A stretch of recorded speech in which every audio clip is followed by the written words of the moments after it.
তো আজকে আমরা জানালার ফ্রেম বসাবো, দেখতে পাচ্ছেন এটা এইগুলো কাটবো, গ্রুপে দাগ দিয়েছে আমাদের, এটা কাটছিলাম। আর আমরা গেটে বসাবো, তো এই ঘরটা প্লাস্টার করছিলাম, আমি দুদিন করেছি, আজকে করবো এগুলো বসিয়ে। তো কিভাবে কাজটা করছি আপনারা অবশ্যই দেখতে থাকুন ভিডিওটা বাকি।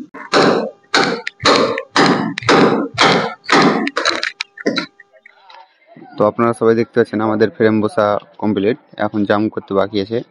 এই দেখুন আমাদের মশলা প্লাস্টারে। আর এটা গেটের ফ্রেমটাও বসে গেছে, জাম করা কাজ বাকি আছে। আর এই গ্যাপটা যে দেখতেছেন এটা আমি গাঁথনি দিয়ে ভরবো, গাঁথনি পুরো কমপ্লিট করে দেওয়ার পর আপনাদেরকে দেখাবো। তো এই দেখেন আমাদের গাঁথনি পুরো কমপ্লিট, আর এই কাজগুলো বাকি আছে এখন। তো জানালাটার সাইডটা আমি প্লাস্টার করে কোডগুলো করে দিয়েছি, দেখতে পাচ্ছেন। অবশ্যই কেমন কাজটা হয়েছে অবশ্যই আপনারা কমেন্টে জানান। এই দেখেন,